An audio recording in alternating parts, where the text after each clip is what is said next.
In 2015, an 84-year-old woman in St. Petersburg, Florida was on her way to Walmart just running some errands. She parked her car in the parking lot, got out, and started walking towards the store when a stranger approached her. And what that stranger said to her would lead to this woman losing $19,000. The scam I'm about to talk about is what's called the pigeon drop scam, also known as the Spanish handkerchief scam, and it's this hustle that dates way back, and there's slightly different variations of it, but essentially they all play out like this. A person comes up to you saying they just found a bunch of money and asks if it belongs to you. After you say no, they ask, "What should I do with it?" That's when another person walks up and asks, "What's going on?" They pretend not to know the stranger who approached you with the money, but really, they're working together. And they convince you that all three of you should share this newly discovered cash, then through some craftiness and trickery, you end up losing your own money. After searching online, there were plenty of cases of pigeon drop scams, but this one stuck out as being different, merely because of the ridiculousness, and it seems almost impossible for anyone to have fallen for it. Just listen to what happened and you'll see exactly what I mean. So this 84-year-old woman is on her way into Walmart when a man flags her down. The man is dressed nicely with a gold necklace, a gold bracelet, and a flashy ring. He tells her, "I just found this bag on the ground near your car. Does it belong to you?" She says, "No." The man replies, "What do you think I should do with it?" She says, "Turn it into Walmart security."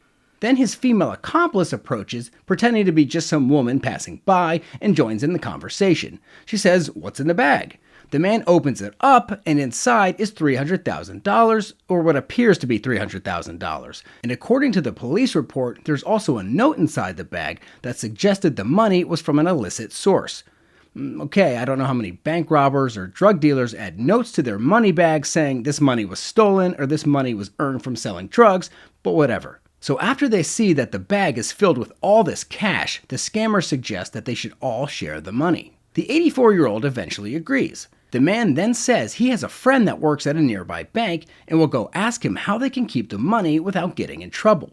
So the man leaves briefly, and when he comes back, he tells them that the bank would exchange the money with fresh money from the bank, but needed to hold on to some collateral just as good faith to make sure the money was clean. The female accomplice suddenly says no problem and pulls out $50,000 and hands it to the man as her share of the collateral. The 84-year-old said she didn't have any money with her, but she did have some at home. So she gets back in her car, taking the other female who she just met with her, and drives home to retrieve some money and valuables. She returns back to the Walmart parking lot with $10,000 in cash, plus her wedding ring and some other expensive jewelry, totaling about $9,000. She gives it to the man, and he says, "Great, I'm going to go take this over to the bank. I'll be back in 5 minutes." So he leaves. Then the other woman is like, "So as long as we're waiting, I'm going to go into Walmart for something. I'll be right back." So she heads into Walmart, and neither she or the man ever return. The 84-year-old had been duped. There's so many things wrong with this story, I don't even know where to begin. My heart goes out to this poor old woman, and the elderly are often targeted because they're very trusting and gullible, and clearly these scam artists are good at what they do, but I also have to say, what was she thinking? Perhaps she was just confused and overwhelmed by everything that was going on. But the second this guy came up to her with a bag of money, she should have known something was up. If someone finds money, especially a lot of money, they're not going to chase down some stranger, say, "Hey, look what I found," and then share it with you. Like on a scale of 1 to 100 on the possibility of that happening, it's minus a million. Also, this person from the bank would never agree to accept found money which appeared to be dirty and swap it out with credible money from the bank. I mean, he'd be putting his job on the line and himself on the line because that's essentially money laundering.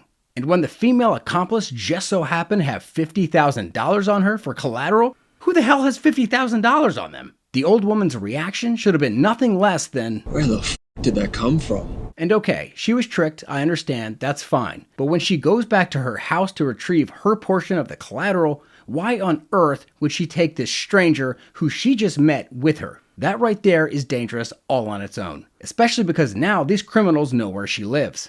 And obviously, once she surrenders $19,000 over to this guy, she probably should have gone to the bank with him, but again, she was a very trusting person and was probably very confused by the entire situation. I digress and will conclude by saying, if someone comes up to you on the street saying, "Did you drop this bag?" or "I just found this wallet, does it belong to you?" shut them down immediately. say no, and disengage from interacting with them any further. That's it for today's scam. If you enjoy scam stories like these, body slam that subscribe button because I post once a week. So until next time, keep your eyes open for scams.